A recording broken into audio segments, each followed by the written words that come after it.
Bem-vindos e bem-vindas a este podcast.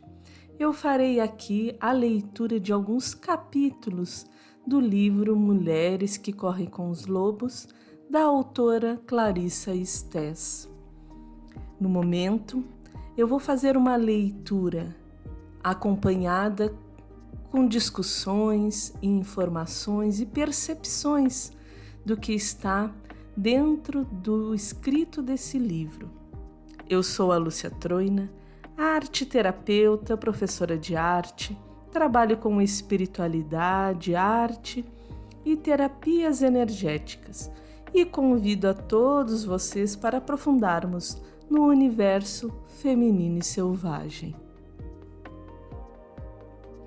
Hoje a leitura será feita do capítulo 5, A Caçada, quando o coração é um caçador solitário. Mais precisamente no subcapítulo A Morte na Casa do Amor, na página 157.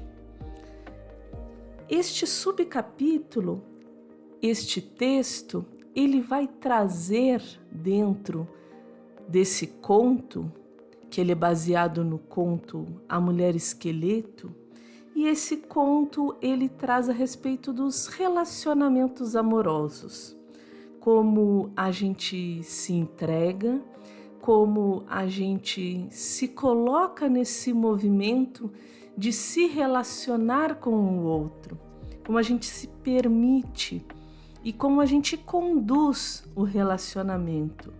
A Mulher Esqueleto, vou contar brevemente o conto, traz de uma mulher, de uma moça que foi jogada pelo pai num penhasco e lá ela permaneceu, seu corpo sobre as águas, nas profundezas durante muito tempo. E um pescador foi fazer uma pescaria próximo a esse rio e pescou a Mulher Esqueleto. Ele, achando que era um grande peixe, era um monte de ossos e ele assustou-se quando viu a Mulher Esqueleto, e ele não quis ficar com ela, mas ela mesmo assim o perseguiu. Ela não deixou ele ir embora, ela foi junto, ela permaneceu acompanhando em sua trajetória. Ele foi para perto da floresta, ficou noite, ele acendeu uma fogueira e ele, de tão cansado, adormeceu. E a Mulher Esqueleto ficou à espreita, observando. Enquanto ele dormia, uma lágrima rolou dos olhos dele e ela, sem pensar, com sede que sentia no seu corpo, na sua alma, decidiu então beber aquela lágrima. E essa lágrima trouxe uma transformação interna para ela, onde, como se todo o seu corpo ganhasse vida, como uma orquestra, uma sinfonia que foi acontecendo e seu corpo cantava e pedia por carne, e seus ossos começaram a se compor, a se revestir de carne, de pele, de músculos, e ela voltou a ser a mulher que era antes de ser jogada do penhasco. Quando o pescador acordou, ele se viu abraçado, envolvido com a Mulher Esqueleto, essa mulher que já não estava mais na forma de esqueleto e agora sim uma mulher de carne, não somente osso. E essa história trazendo, quando a gente se entrega, quando a gente não desiste, conseguimos nos aprofundar naquilo que a vida, que o destino, que o acaso, que as circunstâncias nos traz para a gente experienciar dentro das relações amorosas. E aqui na minha discussão, principalmente nesse subcapítulo, A Morte na Casa do Amor, também nas relações como um todo. Eu vou começar fazendo uma leitura breve desse subcapítulo e vou comentando, fazendo uma leitura comentada. Então, na página 157, começamos assim: a incapacidade de encarar a mulher esqueleto e de desenredá-la é o que provoca o fracasso de muitos relacionamentos de amor. Para amar é preciso não só ser forte, mas também sábio. A força vem do espírito, a sabedoria da mulher esqueleto. Como vemos na história, se quisermos ser alimentados por toda a vida, precisaremos encarar e desenvolver um relacionamento com a natureza da vida, morte e vida. Quando temos esse tipo de relacionamento, não saímos mais por aí à caça de fantasias, mas nos tornamos conhecedores das mortes necessárias e nascimentos surpreendentes que criam o verdadeiro relacionamento. Quando encaramos a mulher esqueleto, aprendemos que a paixão não é alguma coisa que se vai obter, mas sim algo gerado em ciclos e distribuídos. É a mulher esqueleto que demonstra que uma vida compartilhada nos fluxos e refluxos, em todos os finais e reinícios, é o que cria um inigualável amor de devoção. Aqui nesse breve período de trecho aqui dessa colocação que Clarissa traz, ela vem abordando e trazendo para nós, apresentando a teoria da vida, morte e vida. O que é a vida, morte e vida? São os ciclos que estão em nossa vida e que são necessários para o movimento e manutenção da nossa vida. Sem a vida, sem a morte, não temos essa ciclicidade, este movimento. Uma precisa da outra. As duas são necessárias para que o movimento aconteça. Clarissa traz também, para que a gente possa observar, dentro desse arquétipo, o arquétipo da morte, o arquétipo da vida, e aqui representando, a mulher esqueleto, representando esse arquétipo dessas dualidades, dessa ciclicidade, da permanência e impermanência, ela traz essa necessidade da gente observarmos as nossas relações como ciclos, como movimentos que acontecem e que nem sempre estamos atentos para perceber, mas que os relacionamentos eles não ocorrem de forma estagnada. Os relacionamentos eles não acontecem de uma mesma dinâmica.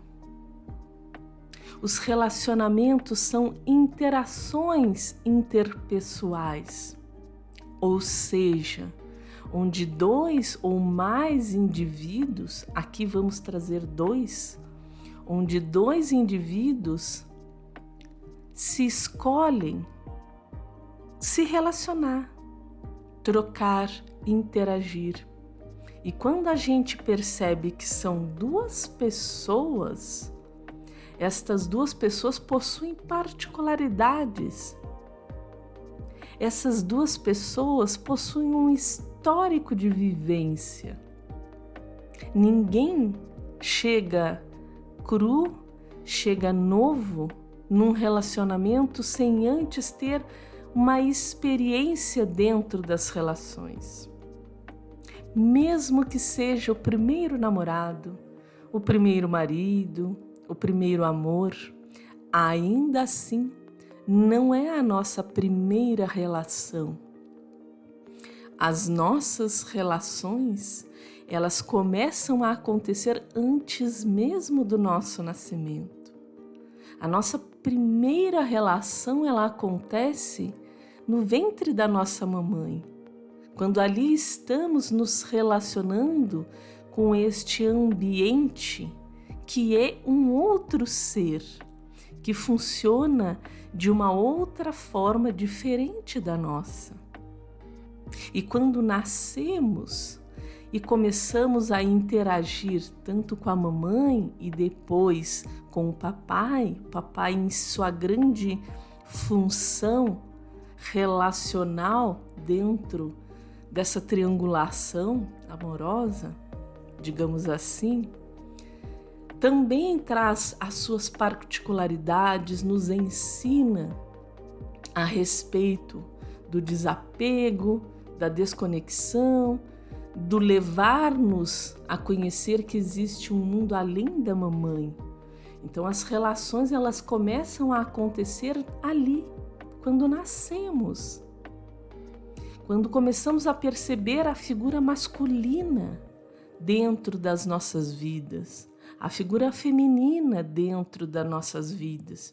E aqui, em outros podcasts, nós já abordamos a respeito do ânimos e ânima, que são construídos a partir dessa nossa percepção com papai e mamãe ou figura masculina e feminina de importância em nossa primeira infância. Então, a relação que a gente tem hoje, nosso relacionamento amoroso, ele foi construído e foi determinado, ele foi idealizado lá na nossa primeira infância. Ali nós começamos a perceber como as relações acontecem. Ali nós começamos a construir dentro de nós como o feminino e o masculino conversam e dialogam, como é a nossa relação com o feminino e como é a nossa relação com esse masculino. Independente de termos sido criados por casais homoafetivos ou somente pelo papai ou somente pela mamãe, ainda assim, as figuras femininas e masculinas representativas na nossa vida, elas estão ali. Muitas vezes é um avô, uma avó, um tio, tia, ou até um amigo, um vizinho, alguém em que nos inspiramos. E quando a gente pega essas referências, que é a construção do nosso ânimos e ânima, dos nossos arquétipos internos, de como a gente enxerga o masculino e o feminino, quando a gente começa a se relacionar e ir para a vida e levar os nossos sentimentos para os outros, aquela base informacional dentro de nós, ela está ali como um apoio e como uma referência para que a gente se relacione. É nessa construção primária que eu consigo externar. Quer dizer, então, que essa construção primária, ela foi feita de uma forma não saudável quando eu me permito, enquanto adulto, me relacionar com alguém de um movimento tóxico? Não necessariamente. Há outros fatores envolvidos nessa questão. A questão de crenças, de baixa autoestima, de não valorização, que sim, pode ter sido criado numa primeira infância, mas também pode ter sido construído ao longo da vida. Cada caso é um caso, para que a gente possa observar e ter uma resposta. Mas voltando nessa inspiração e nesse texto que Clarice nos traz, usando o texto da Clarice enquanto suporte para as nossas discussões de relacionamento, ela traz esse movimento, essa necessidade de se perceber que os relacionamentos aos quais nós estamos nos colocando, eles precisam ser dinâmicos, ou seja, eles precisam ter a sua condução própria. E que isso quer dizer que nós, enquanto indivíduos participantes destas relações, precisamos também estar em constante transformação. Eu vou trazer aqui um relato pessoal bastante íntimo da minha vida, em que dentro de um relacionamento sério, um relacionamento longo, houve um momento onde estávamos prontos, ou ao menos eu estava pronta para essa discussão, para este término, e eu trouxe para o meu parceiro que eu queria me separar, que eu queria terminar com aquele relacionamento. E a frase que ele disse, e a frase que ele trouxe nessa conversa, e que até hoje eu guardo, e que foi bastante expressiva e elucidativa para mim, ele trouxe de que por que eu precisava de tantas mudanças? Por que eu me permiti mudar tanto? E cadê aquela pessoa que ele tinha se apaixonado há alguns anos atrás? E aquilo ficou marcado dentro de mim por muito tempo, né? E naquele momento eu sabia que não era mais a mesma pessoa. E eu fiquei refletindo durante muito tempo ainda sobre a colocação que ele trouxe. E hoje eu tenho uma resposta, não para ele, mas para mim. Por que aquela pessoa, aquela mesma Lúcia do passado, não conseguiu continuar e perpetuar naquele relacionamento da mesma forma? Porque somos dinâmicos. Porque a vida vai acontecendo ao nosso redor e vai fazendo com que a gente se transforme, se assim nos permitirmos. Se nos permitirmos o avançar da vida, se nos permitirmos nos transformar quando a vida vem trazendo as mudanças, para que a gente possa se adaptar, para que a gente possa melhorar, a gente vai mudando, a gente vai evoluindo, a gente vai construindo novos níveis de consciência. Na época, eu não tinha uma resposta tão pronta para dizer para ele. Eu só consegui dizer que eu não era mais a mesma e que eu queria continuar nesse avanço de transformação, que eu queria e necessitava, como um pedido da alma. Minha essência gritava por transformação, por crescimento, por expansão, e não somente no mundo material, nas minhas realizações pessoais, mas enquanto ser. O eu que hoje apresento aqui para vocês e que quero cada vez mais trazer pedacinhos meus, minhas vivências, minhas experiências. Este eu, ele não é o mesmo daquele momento. Não é mesmo de ontem, mas principalmente aquela Lúcia do passado.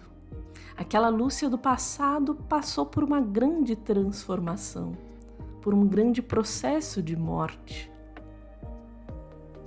e que permitiu este renascimento. E quando os dois se permitem ao processo de morte e renascimento, a vida, morte e vida, o relacionamento ele continua e se reconstrói.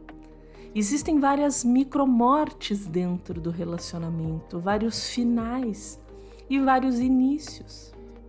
Este meu antigo companheiro não compreendia dessa forma, em que era necessário morrer muitas coisas porque nós não éramos mais os mesmos. Nós estávamos diferentes e por isso nosso relacionamento precisava ser diferente. A dinâmica relacional precisava se reconstruir, se reconfigurar de uma outra forma. Eu não tinha palavras tão bonitas para dizer para ele naquele momento. E talvez mesmo que eu dissesse, ele não compreenderia dentro da sua visão, pois ele não via a mesma necessidade que eu via da vida, morte e vida. Nessa época foi que eu entrei em contato com um livro, onde o livro começou a trazer esse grande despertar do feminino, despertar da consciência. Mas voltando aqui à leitura, essa história é uma imagem adequada para o problema do amor moderno, o medo da natureza, da vida, morte e vida, e em especial do aspecto morte. Em grande parte da cultura ocidental, o personagem original da natureza da morte foi encoberto por vários dogmas e doutrinas até o ponto em que se separou de vez da sua outra metade, a vida. Fomos ensinados equivocadamente a aceitar a forma mutilada de um dos aspectos mais básicos e profundos da natureza selvagem. Aprendemos que a morte é sempre acompanhada de mais morte. Isso simplesmente não é verdade. A morte está sempre no processo de incubar uma vida nova, mesmo quando nossa existência foi retalhada até os ossos. Ou seja, continuando na discussão da necessidade de percepção da morte, da necessidade de percepção de que precisamos deixar ir partes nossas dentro do próprio relacionamento para que a gente reconstrua um novo ser. Eu vejo muito um relacionamento como uma entidade viva que é alimentada pelo amor e dedicação dos dois indivíduos ou mais indivíduos no poliamor, da dedicação dessas pessoas para a manutenção desta entidade, deste organismo que possui as suas necessidades e particularidades. Então é importante que a gente permita esse renovar. E quando a gente entra num novo relacionamento, quando um novo relacionamento se apresenta para nós, da gente observar e perceber o que eu quero levar para este novo relacionamento. Pensando no início, na morte da solteirice e no início dessa vida a dois, o que eu quero construir, quem eu quero ser agora, mas não construindo um personagem, mas baseado na própria essência, na nossa essência.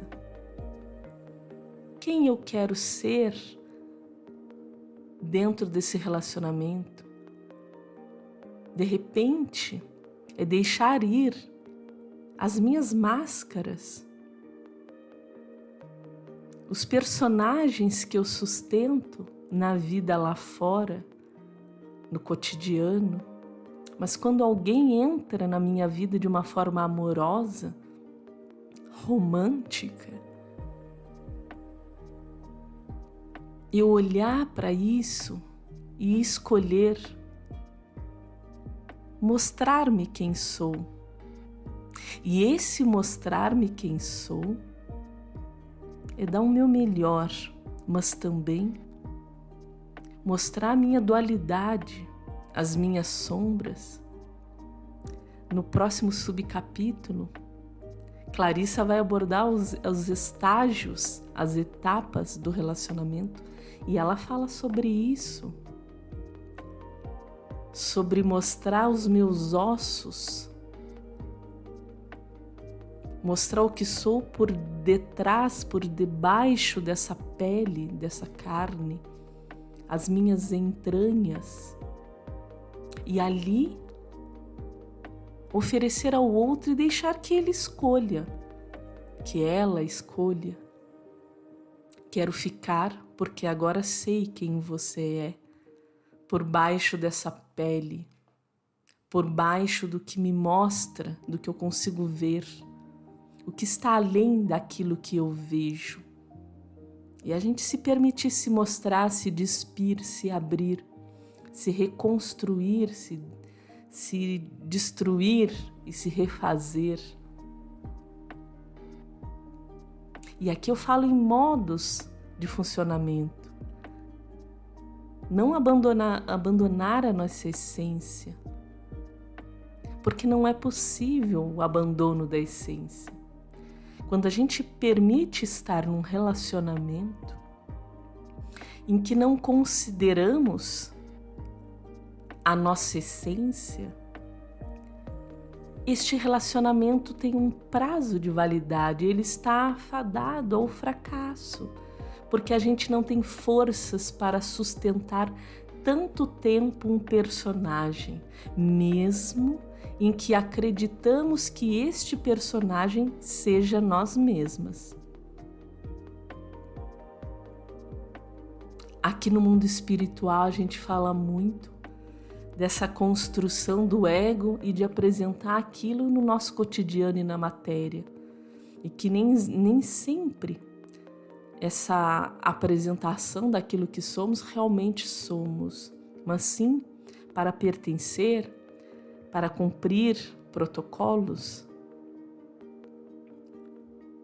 para estarmos dentro de grupos, família, relacionamento, por carência. Mas quando a gente se desconstrói, quando a gente se permite mostrar a essência e decidir que a partir da minha essência eu farei diferente, eu farei atitudes e movimentos que alimentem de forma positiva esse relacionamento. Aí nós estamos construindo um nós, uma relação saudável. Continuando,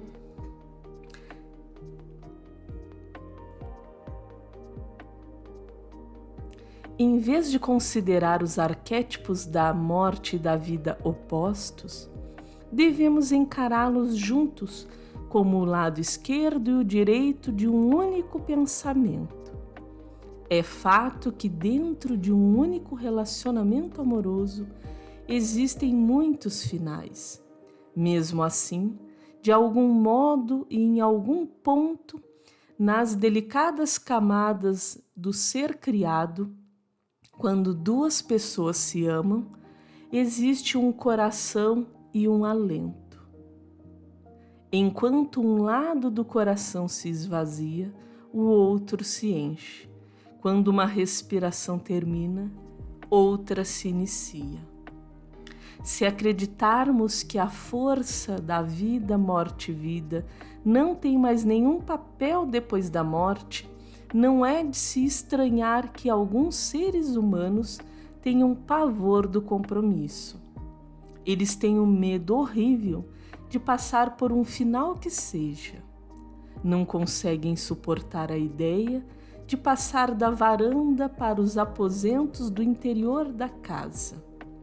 Têm medo porque pressentem que lá na copa da casa do amor está sentada a morte, batendo com o dedo do pé no chão, dobrando e redobrando suas luvas.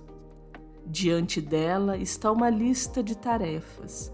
De um lado, os que estão vivendo, do outro, os que estão morrendo. Ela pretende terminar seu trabalho. Está determinada a manter um equilíbrio. O arquétipo da força da vida, morte e vida é extremamente mal compreendido em muitas culturas modernas. Algumas não entendem mais que a morte é carinhosa e que a vida se renovará com seu auxílio. Em muitos folclores, ela recebe uma atenção sensacionalista. Disse que carrega uma grande foice para ceifar a vida dos que nada suspeitam, que beija suas vítimas e deixa cadáveres espalhados por onde passa, ou que ela os afoga e fica uivando noite adentro. Em outras culturas, porém, na do leste da Índia e na cultura maia, que tem maior cuidado com o ensino da roda da vida e da morte, a morte abraça os que já estão morrendo, abraçando sua dor e proporcionando alívio. Disse que ela vira o bebê no útero para a posição de cabeça para baixo, a fim de que ele possa nascer. Disse que ela guia as mãos da parteira, que abre os caminhos para o leite nos seios maternos e que ainda consola quem quer que esteja chorando sozinho. Em vez de criticá-la, quem a conhece em seu ciclo completo respeita sua generosidade e suas lições. Aqui, Clarissa fala bem profundamente sobre a morte, sobre como a morte funciona e como a morte acontece não somente dentro dos relacionamentos, mas também em nossa vida. Os capítulos são escolhidos a partir de um sorteio. Eu me concentro, respiro profundamente e abro na página do livro que eu preciso ler.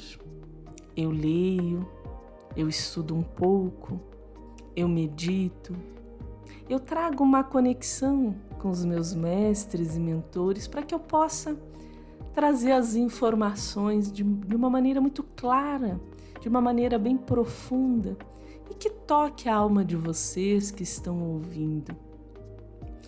E hoje eu sentei aqui para retomar esse projeto depois de alguns meses parados e sintonizei com os meus mestres, com os mentores, pedindo orientação de qual o tema para ser abordado, para a gente retornar este tempo de pausa.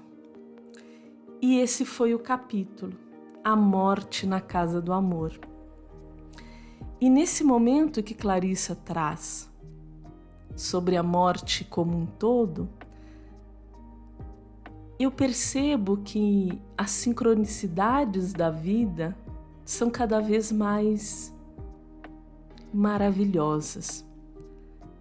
O motivo da minha ausência, o motivo do tempo de pausa desse projeto, de tantos meses, embora é um projeto que eu estou amando realizar, ele foi devido a uma morte na minha família.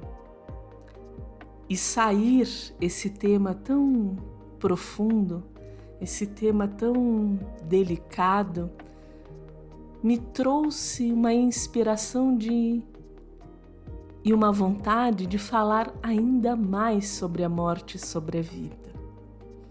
Não é sobre a morte e vida no geral, mas Clarissa traz e esse pedaço que a gente leu vai falar sobre isso, sobre como a morte ela não é negativa de um todo. como a morte caminha lado a lado de mãos dadas com a vida. Ontem fez 1 mês que o meu irmão mais velho faleceu.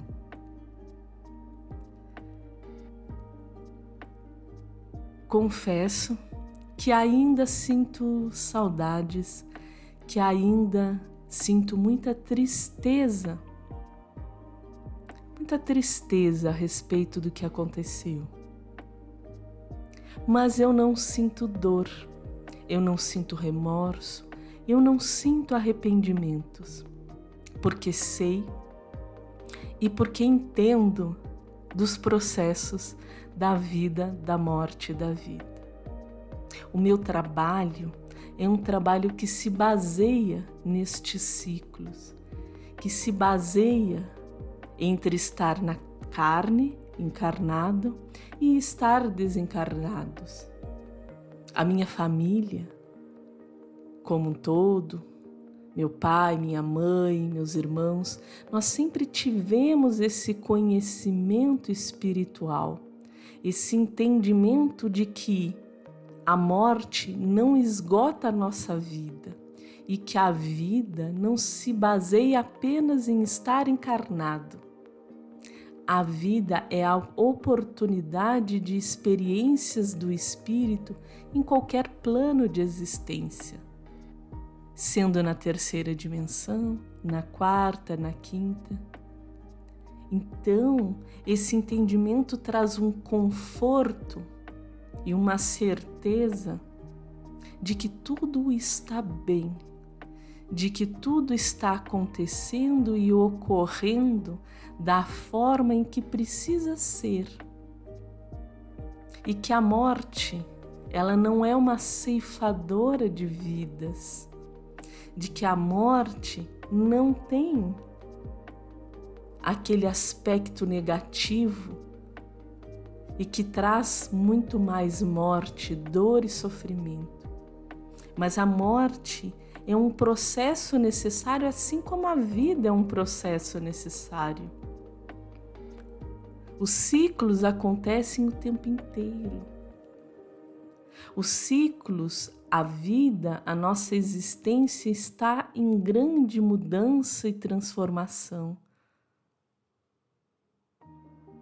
E essa mudança e essa transformação, muitas vezes são necessários despedidas, são necessários desapegos, mas que isso não são finais, apenas transformações. E se o meu irmão, que estava aqui na 3ª dimensão, na condição de ser meu irmão, do outro lado permanece, mas a nossa relação, ela se modifica num sentido de dinâmica. A dinâmica não é mais a mesma, mas a relação continua. O alimento dessa relação, o amor sentido, continua. Então, para esta relação, eu dou apenas o meu melhor. E quando ele, recuperado estiver do processo de renascer em outra dimensão, de renascer na 4ª dimensão, alimentará nosso relacionamento da mesma forma. Porque foi um relacionamento bonito, foi um relacionamento vivido, sem dores, sem mágoas, sem tristezas, sem arrependimentos, onde nós demos apenas o nosso melhor. E a nossa essência, a nossa verdade, e esse melhor nem sempre é o bonito. Esse melhor nem sempre é o bonito, mas é o melhor para a relação. Quando eu falo em dar o nosso melhor nos relacionamentos, é a verdade, é a essência manifestada, mas que nem sempre é só a minha parte boa. Às vezes, puxar a orelha, mostrar que estou insatisfeita, mostrar as minhas fraquezas também é o melhor. Então, tanto nessa relação com o meu irmão, quanto nos relacionamentos amorosos e vocês em seus relacionamentos, a necessidade da gente dar esse melhor e da gente entender que a morte, ela nem sempre é um final, de que a morte ela não é negativa e que ela não é o oposto da vida. A morte está de mãos dadas com a vida. E quando a gente compreende isso, que são apenas percepções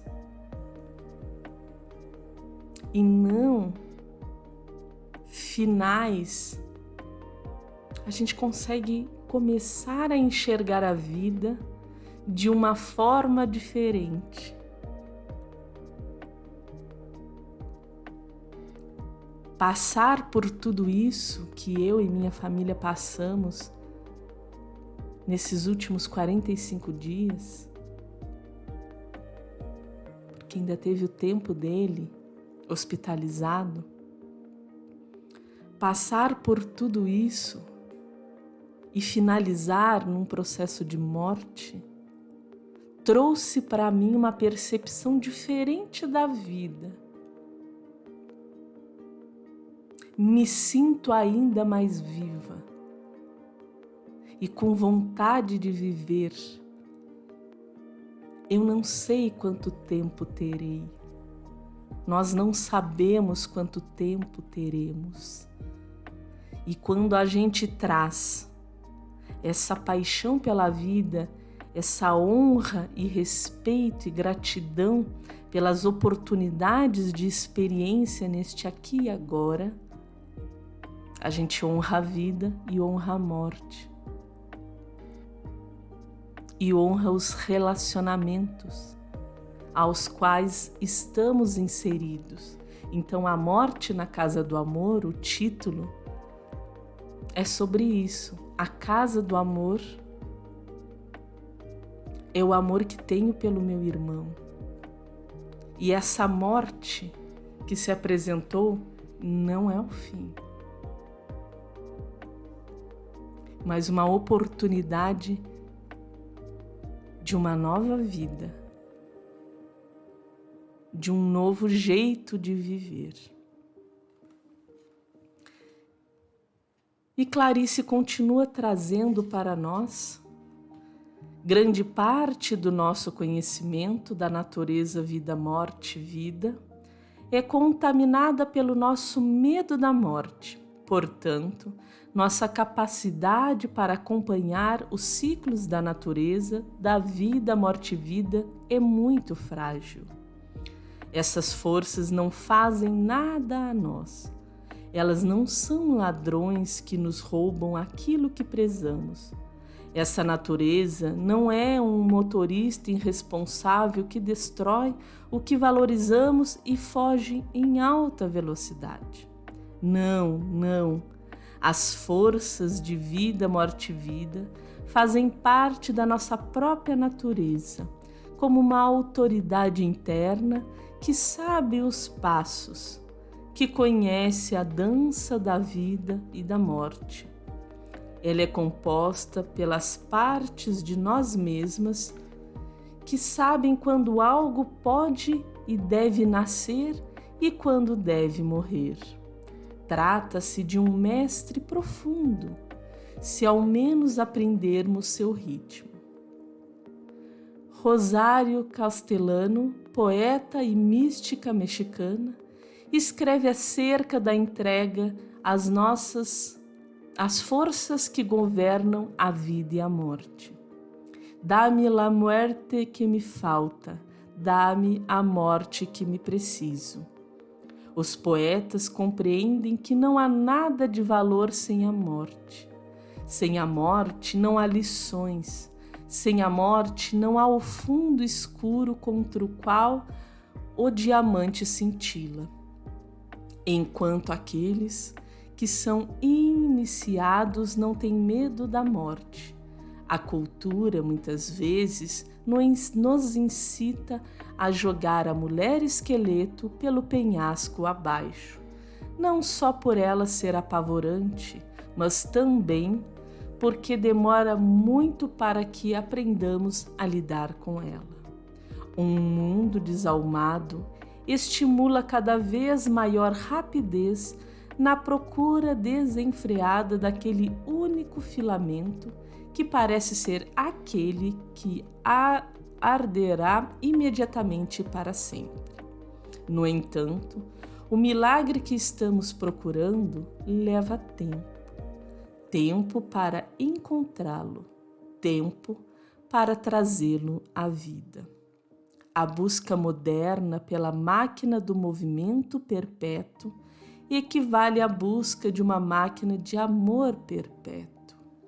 Não surpreende que as pessoas que tentam amar fiquem confusas e atormentadas e que, como na história dos sapatinhos vermelhos, dancem loucamente, incapazes de parar com a agitação frenética e passem rodopiando pelas coisas que no fundo do coração elas mais prezam.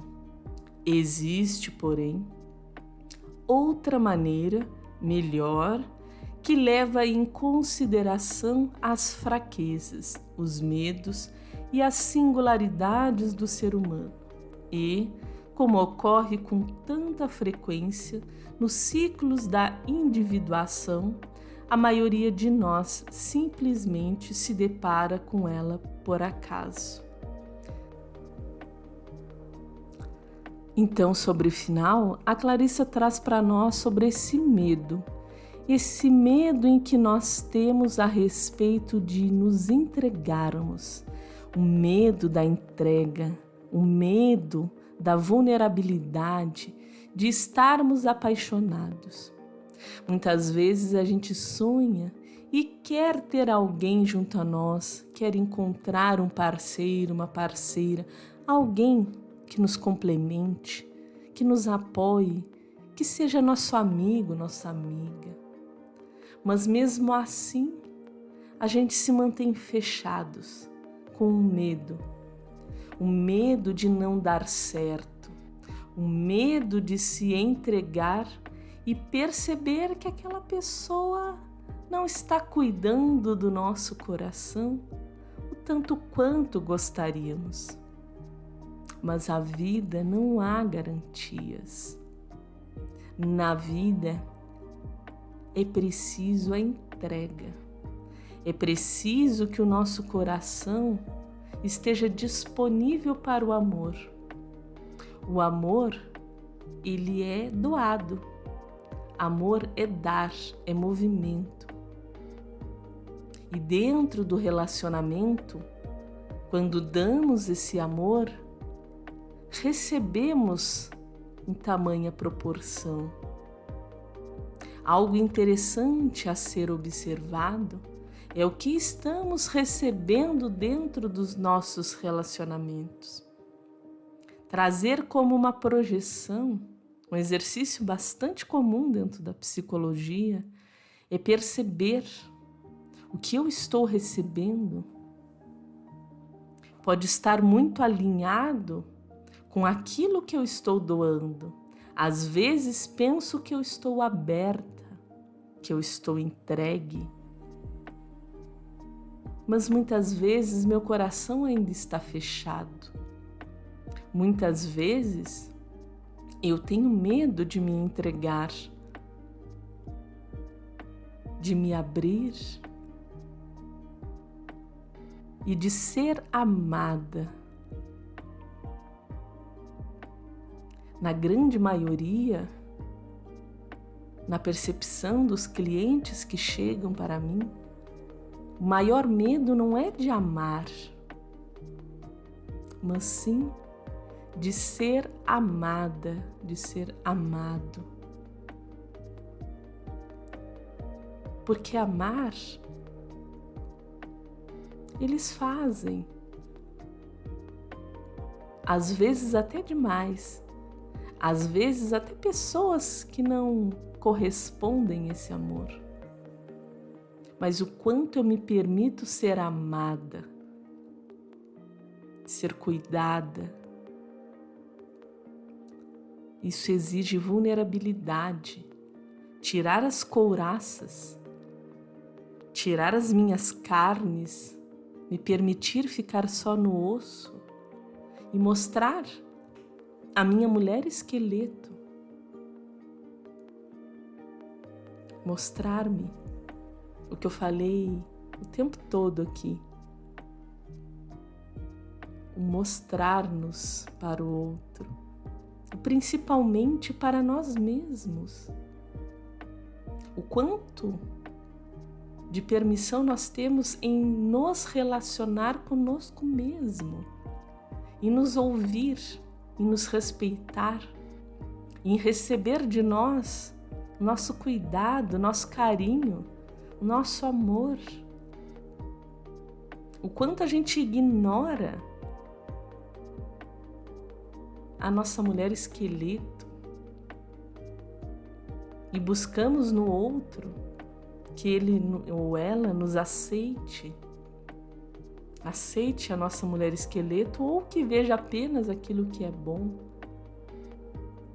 sem a gente nos aceitar, nos acolher, nos olhar, nos amar.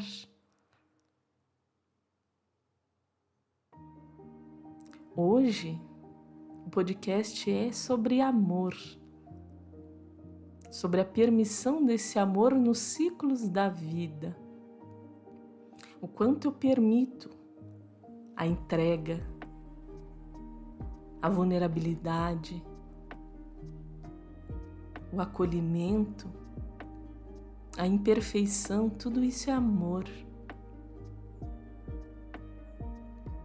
Então trazer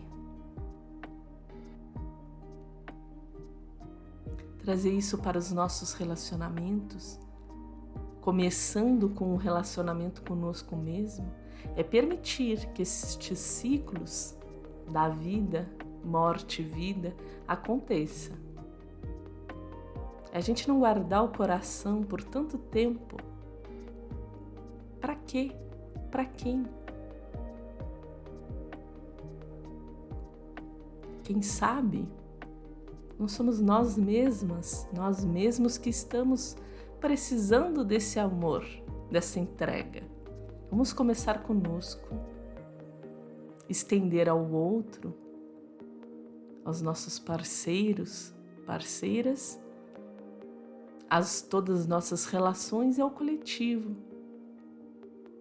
A gente permitir essa dinâmica, essa dança que são os relacionamentos. Permitir estas entregas, esta vulnerabilidade.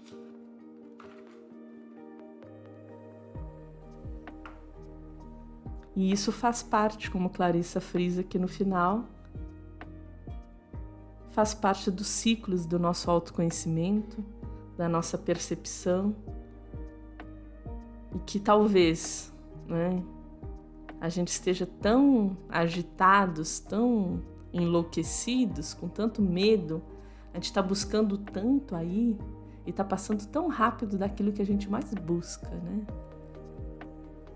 Que a gente tenha mais paciência, percepção, estado de presença, para primeiro nos acolher e depois acolher ao outro. A minha eterna gratidão pela escuta de vocês, pelo acolhimento a esse projeto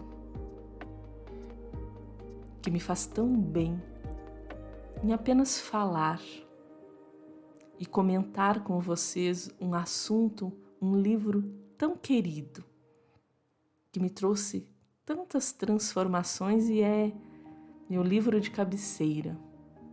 E que vocês possam se apaixonar por Clarissa e pela mulher selvagem tanto quanto eu, por estes arquétipos maravilhosos que conduzem e me representam tanto aqui na terceira dimensão. Dedico a este episódio a você, meu irmão, onde estiver. Minha gratidão e até breve.